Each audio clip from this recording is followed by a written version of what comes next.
Hello et bienvenue à toi dans cette nouvelle vidéo qui, j'en suis sûre et certaine, va vraiment te plaire. Dans un premier temps, on part avec la recette des pancakes, mais vraiment une recette hyper rapide. Pour cette recette, tu vas avoir besoin de 250 g de farine, 2 œufs entiers, 60 g de sucre, un sucre vanillé, une levure chimique et 200 ml de lait.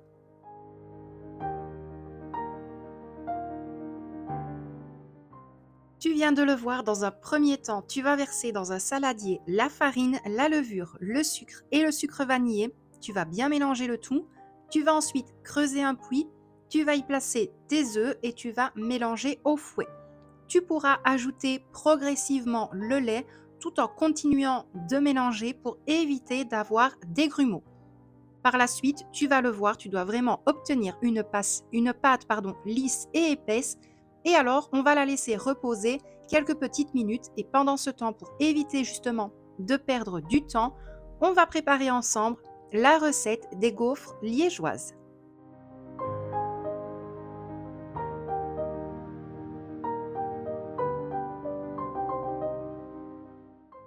Les gaufres de Liège, ici, c'est vraiment un incontournable et je me devais de te donner la recette. Donc, dans un premier temps, tu vas avoir besoin de 200 g de lait et attention, j'ai bien dit grammes, donc 200 g de lait, un sachet de levure sèche, 500 g de farine, 2 œufs entiers, 75 g de cassonade, une cuillère à café d'arôme de vanille ou un sachet de sucre vanillé et 300 g de beurre mou. Dans un premier temps, tu l'as vu pendant la vidéo, tu vas mélanger le lait et la levure et tu vas laisser vraiment le temps de poser. Et nous, pendant ce temps-là, on pourra s'occuper du reste de la recette. Donc là, au niveau de mon saladier, j'y ai ajouté la farine, la cassonade et mon sucre vanillé. Je vais vraiment bien mélanger tous les ingrédients. Et alors, on va pouvoir ajouter le lait avec la levure. On va pouvoir y casser les 2 œufs entiers et commencer à mélanger.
Tu as pu le voir, je t'ai laissé vraiment un maximum de passages lorsque je travaille la pâte. Comme ça, tu vois vraiment à quel stade tu dois arriver. Donc, ta pâte va être collante et c'est tout à fait normal. Donc là, à ce stade, on va pouvoir ajouter le beurre. Et étant donné que je ne fais aucune recette au robot, eh bien, il faut de la force dans les bras. Voilà, je ne te le cache pas. Donc là, ici, on va vraiment bien mélanger le beurre mou. Attention, beurre mou ne veut pas dire beurre fondu. Tu prends vraiment un beurre bien mou que tu as travaillé à la fourchette. Ensuite, je vais vraiment bien racler tout le fond avec ma maryse pour être sûr qu'il ne reste pas du sucre ou de la farine dans le fond. Et alors, la pâte pourra partir en temps de pouce. Donc, tu le vois, la pâte est quand même bien collante, mais c'est tout à fait normal. Donc, soit tu la recouvres d'un torchon propre, ou alors tu fais comme moi, tu recouvres ton bol avec du film alimentaire. Tu vas laisser la pâte lever au minimum 1 heure dans un endroit à température ambiante. Pendant ce temps-là, on va s'occuper de la cuisson des pancakes. Donc, avec la recette des pancakes que je t'ai donnée, tu vas tourner à environ 12 pancakes. Donc, je trouve que c'est déjà pas mal. Ici, on en a eu pour 3 jours. Donc ça, c'est top. Et tu le vois, cette fois-ci, je ne le fais pas au niveau de ma poêle parce que je n'avais pas spécialement envie d'utiliser de la matière grasse.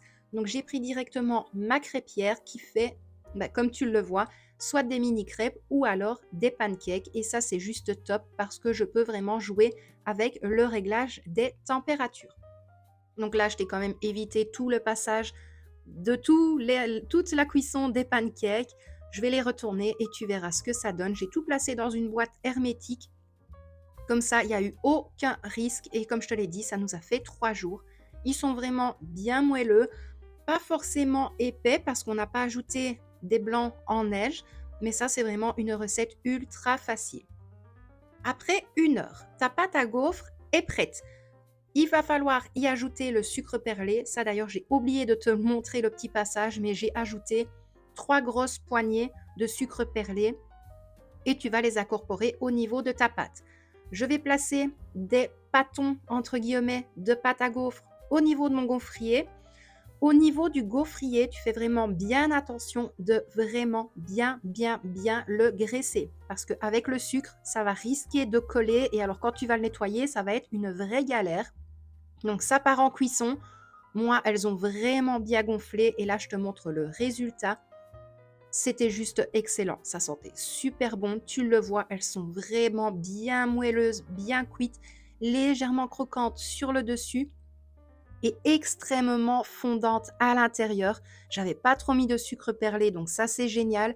Les gaufres en elles-mêmes, la préparation n'est vraiment pas trop sucrée et tu vas le voir qu'on en a eu quand même pas mal. Donc là, ici, il nous en reste encore 2. Donc ça nous a duré 4 jours, grand maximum 4 jours. Mais voilà, on est quand même à 3 dessus. On en prend le matin, on va en prendre le soir en tant que dessert. Mais franchement, c'est une recette que je te recommande et regarde-moi ça. Elles sont juste magnifiques. Elles sont excellentes et divinement bonnes. Donc je te conseille vivement de tester la recette. C'est la même chose, les spéculoos. Ici, lorsque l'on approche des fêtes de fin d'année, c'est un incontournable. Pour la recette, tu vas me dire, mais Letty, tu ne l'as pas placée dans la vidéo. Eh bien non, je te place la vidéo dans le petit i parce que la pâte a dû reposer pendant 2 jours au frigo. Et honnêtement, c'est quelque chose à faire. Je te conseille vivement de laisser ta pâte reposer au frigo. Donc tu le vois, j'ai mon boudin de pâte qui d'ailleurs était hyper dur. Tu vas préchauffer ton four à 180 degrés. Donc pendant ce temps-là, tu vas vraiment découper ton boudin de pâte à spéculoos. Tu vas tout placer au niveau de ta plaque de cuisson. Et là, ça va partir en cuisson pendant 10 minutes. Tu surveilles quand même. Nous ici, on adore et la base des spéculoos, c'est toujours comme ça. C'est vraiment tout le contour vraiment légèrement croquant et l'intérieur fondant. Mais que dire d'autre? Franchement, c'était excellent. Et ça, c'est quelque chose que l'on effectue chaque année, à chaque fois, à partir du mois de novembre, lorsque l'on approche du mois de décembre. C'est une recette que je remets toujours en avant. Donc, je vais te montrer le résultat final. Donc, ça, c'était vraiment la première fournée. Par la suite, j'ai eu un mini Grinch qui est venu prendre justement un petit spéculoos. Donc, j'étais obligée de te laisser le passage parce qu'elle ne m'avait pas vu immédiatement. Donc, je me suis dit pourquoi ne pas te filmer ce passage-là parce que moi, ça m'a fait rire. Elle en a mangé quand même pas mal. Et alors, avec le reste des spéculoos, du mois de la pâte, j'ai voulu former un sapin. Voilà, je me suis dit, on va tester et au final, je suis quand même hyper contente du résultat. Donc, dis-moi ce que tu en penses en commentaire. Alors, le gâteau aux spéculoos, comment te dire que c'est une pure bombe belge. Franchement, ma maman me le faisait très souvent et d'ailleurs, c'était une recette de ma mamie. Donc, pour cette recette, n'aie vraiment pas peur parce que, au vu des ingrédients, ça peut faire peur, mais tu vas avoir besoin de 500 g de spéculoos, 1 litre de lait, 3 œufs entiers, 180 g de cassonade, 100 g de chocolat blanc et 1 cuillère à soupe de pâte à tartiner aux spéculoos. Alors, tu l'as vu, Au niveau de tes spéculoos, tu vas vraiment les écraser en gros morceaux, mais attention, pas en poudre, vraiment avoir des gros morceaux. Au niveau du bol, tu vas mélanger le lait avec la cassonade et tu vas le faire chauffer à peu près 30 secondes au micro-ondes. Ça doit vraiment être tiédi.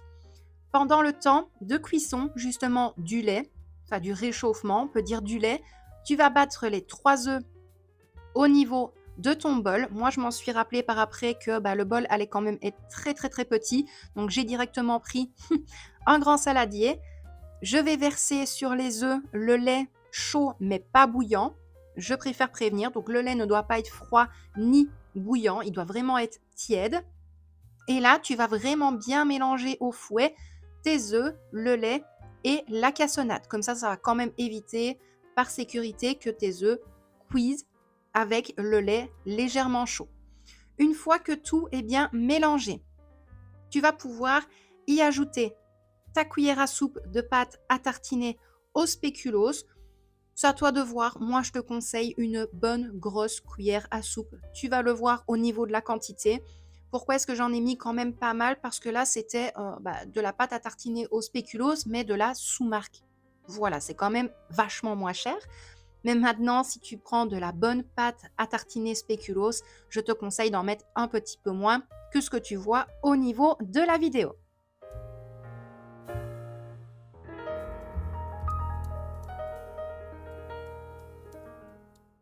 À ce stade, tu vas pouvoir préchauffer ton four à 180 degrés. Tu vas ajouter tes 500 g de spéculoos au niveau de ta préparation. Tu vas quand même prendre le temps de mélanger un petit peu avec la maryse pour que tes spéculoos s'imprègnent bien de toute la préparation. Tu vas prendre ton moule à gâteau habituel. Tu vas y placer du papier de cuisson à l'intérieur. Pour remplir ton moule, je pense que tu l'as vu, tu vas utiliser une louche, c'est beaucoup plus facile, ou sinon tu vas en mettre de partout. Crois-moi, là, je ne te mens pas. Et ça va partir pendant 45 minutes, et comme je te l'ai dit, à 180 degrés. On pourrait croire que le gâteau est ultra sucré, eh bien crois-moi que non, et je te conseille vivement de l'essayer. Et à mon habitude, je te montre le résultat final, je te montre également le résultat lors de la découpe d'une part. Mais en tout cas, c'est une pure bombe en bouche. Je te conseille vivement d'essayer cette recette. Donc là, ici, la vidéo touche à sa fin, mais c'est pas tout. Je vais te reprendre vite face caméra pour te donner 2-3 petites astuces au niveau conservation de tes pâtes crues par rapport aux recettes que tu as vues dans cette vidéo. Donc je te laisse avec le reste des images et puis moi, je te dis à tout de suite.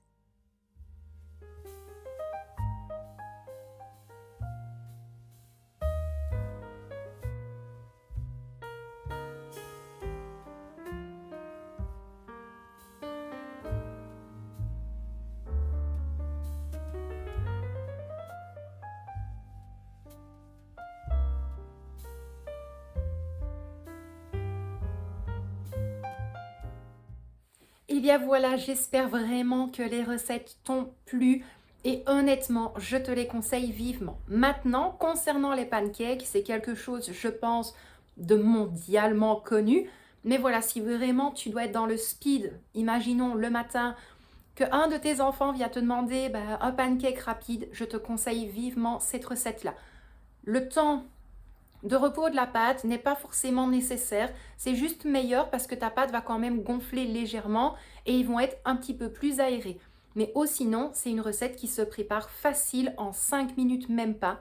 Mais sinon, concernant les petites astuces, pourquoi?